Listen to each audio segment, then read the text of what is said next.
Invertir en ETFs es un método muy sencillo de invertir en bolsa, pero si escoges un mal ETF puede arruinar completamente tus inversiones. Así que en este vídeo vamos a ver cuáles son los 5 puntos claves que tienes que tener en cuenta para escoger buenos ETFs y así tener mucho éxito en tus inversiones.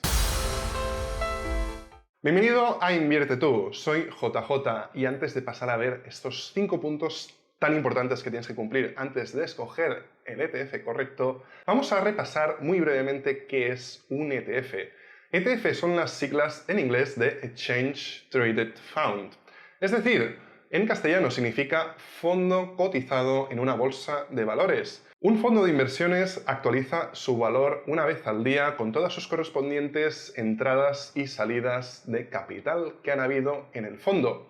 En cambio, un ETF realiza esto de un modo en tiempo real constantemente mientras está abierta la bolsa en la que opera. Es decir, vendría a ser exactamente lo mismo que una acción, como podría ser la de Coca-Cola, en la que tú puedes comprar y vender esta acción tantas veces como quieras mientras esté abierta la bolsa en la que opera. Vamos a suponer ahora que te vistes mi vídeo en el que teníamos como invitada especial a Monse, que si no lo has visto te dejo aquí el link, en el que recomendábamos una cartera de inversión basada en ETFs y te dábamos de ejemplo toda una serie de ETFs que puedes directamente comprar en cualquier broker.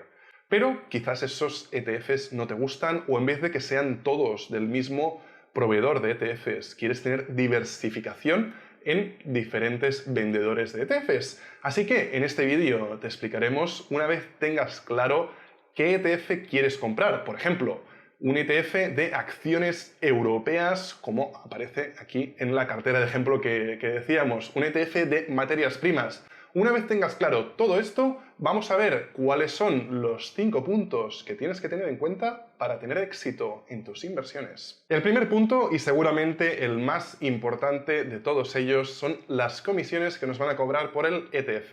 Estas comisiones de gestión nos las cobrará la empresa que nos está vendiendo el ETF y no el broker, que te puede cobrar otro tipo de comisiones por la compraventa del mismo. Así que es muy importante ir a la página web de la empresa que nos está vendiendo el ETF, como podría ser BlackRock, Vanguard, Amundi, etcétera. Hay muchísimas que nos venden ETFs y buscar cuáles son las comisiones de gestión anuales que nos van a cobrar, que pueden oscilar entre un 0,0 poco por ciento y un 0,5%. Hay pocos ETFs que cobren más de un 0,5%. Así que es muy importante escoger, obviamente, aquel que nos cobre menos comisiones de gestión. Tienes que tener en cuenta que al final, si vas a invertir en ETFs, seguramente tu horizonte temporal de inversión va a ser a muchísimos años vista, quizás 20-30 años, por lo que un porcentaje muy pequeño de variación en estas comisiones de gestión anuales puede significar a la larga una diferencia muy grande de dinero, como podemos ver en este ejemplo de a continuación. El segundo punto que tenemos que tener muy en cuenta es si escogemos un ETF acumulativo o distributivo. ¿Y esto qué significa? Pues es mucho más sencillo de lo que parece. Básicamente, un ETF por debajo puede tener acciones y estas acciones, algunas de ellas, van a pagar dividendos. Entonces, ¿qué hace el propietario del ETF cuando cobra estos dividendos? Tranquilo, que no se los va a quedar para él, aunque podría. Lo que va a hacer es, en función del tipo de ETF que sea, si es distributivo te los va a acabar pagando a ti, o si es acumulativo los va a reinvertir en el propio ETF. Y esto aquí tienes que tener una cosa en cuenta que no se te puede pasar por alto, porque puede marcar una diferencia muy grande. Porque a priori tú podrías pensar, si lo escojo distributivo, lo puedo decidir si lo reinvierto yo mismo o no. Y es totalmente cierto. Pero como la mayoría de ETFs residen en países con unas condiciones fiscales mucho más ventajosas seguramente del país en el que tú resides, si escoges un ETF acumulativo, el propio vendedor del ETF va a pagar muchos menos impuestos cuando reinviertan estos dividendos que los que acabarías pagando tú cuando cobres los dividendos. Así que si tu intención es tener el ETF para un periodo muy grande de tiempo y no te interesa ir obteniendo estos ingresos pasivos que te podrían dar los dividendos, mi recomendación personal es que escojas el ETF acumulativo para beneficiarte de pagar menos impuestos. El tercer punto que tenemos que tener en cuenta es la cantidad de dinero que hay invertido en el ETF, es decir, si es un ETF que tiene mucha demanda entre la comunidad de inversores o que tiene muy poca demanda. ¿Esto en qué nos puede afectar y cómo lo podemos ver? Vamos a empezar por en qué nos puede afectar. Tenemos que tener en cuenta que los ETF son productos que venden empresas del mundo de las finanzas y que si un ETF no tiene éxito pueden dejar de ofrecerlo a sus clientes. Esto en sí no es un problema porque al final lo que te dirán es te van a forzar a vender este ETF y ya está. Pero no es tan sencillo porque si tu inversión es a largo plazo, a 20 años o los que sean, y te dicen de vender cuando llevas 5 años y después compras otro ETF y tienes que volverlo a vender a los 5 años, vas a estar pagando impuestos por esas ganancias patrimoniales que hayas tenido cada vez que te veas obligado a vender, que de otro modo solo pagarías al final de cuando acabe tu inversión. De este modo, cuantas menos veces pagues impuestos, obviamente mejor. Así que tenemos que escoger un ETF que tenga muchas probabilidades de perdurar en el tiempo. Y lo más seguro de cara a esto es escoger un ETF que tenga mucha demanda entre la comunidad de inversores. Para saber cuál es la cantidad de dinero que hay invertido en un ETF es muy sencillo. Nos vamos, por ejemplo, a este proveedor de ETFs, como podría ser BlackRock en este ejemplo, y en esta columna de aquí nos sale cuál es la cantidad de dinero que hay invertida en los ETFs. Al final va a depender de cada sector y tenemos que analizar cuáles son las cantidades que hay invertidas en diferentes proveedores de ETFs y escoger uno que esté obviamente un poco por encima de la media. Y antes de seguir con los dos puntos que nos quedan, vamos a ver si te has dado cuenta de lo que tienen en común los tres puntos que hemos hablado hasta ahora y que yo me acabo de dar cuenta grabando el vídeo.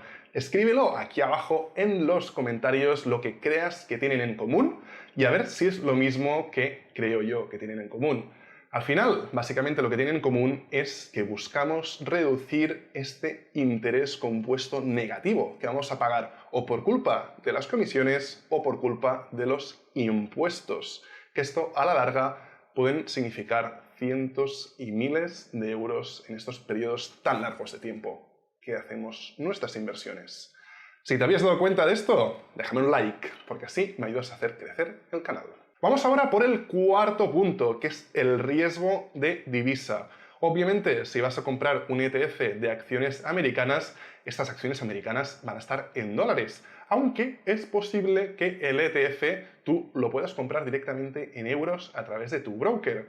No tienes que olvidarte que estas acciones del subyacente, es decir, lo que hay por debajo del ETF, están realmente en dólares y que aquí tienes un riesgo de divisa. Aquí tienes la posibilidad de comprar un ETF con cobertura de divisas, lo que vendría a ser en inglés un ETF hedged.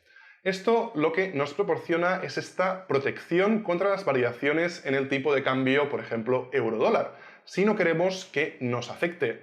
Y esto obviamente va a depender de la estrategia que tú quieras seguir. Que si quieres estar al tanto de diferentes estrategias, diferentes carteras de inversiones basadas en ETFs, no te olvides, si no lo has hecho todavía, de suscribirte aquí abajo en el canal para no perderte todo esto. El quinto punto que tenemos que tener en cuenta es uno de los más sencillos. Si has estado buscando en tu broker ya diferentes ETFs, quizás te has dado cuenta que muchos de ellos tienen la palabra clave UCITS. Y esto tranquilo, que no es ninguna enfermedad ni nada raro por el estilo. Simplemente es una directiva europea de una normativa que tienen que seguir los proveedores de ETFs. Si cumplen la normativa UCITS, esto te garantiza que el fondo tiene una calidad y cumple con toda la normativa europea. Así que yo te recomiendo que para tener una garantía en tus inversiones escojas siempre fondos que tengan esta clasificación UCITS. Y como estoy tan contento de que te hayas suscrito al canal y que hayas activado la campanita, ya que gracias a esto me ayudas a hacer crecer mucho el canal, voy a darte un punto extra que seguro que te va a ayudar mucho en crecer tus inversiones y tener éxito como inversor. Este consejo que te voy a dar es sobre ETFs comunes, como podría ser el S&P 500, versus ETFs muy específicos, que mucha gente tiende a comprarlos porque cree que este sector es la bomba, como podría ser el sector tecnológico americano, o incluso sectores todavía más específicos, como podría ser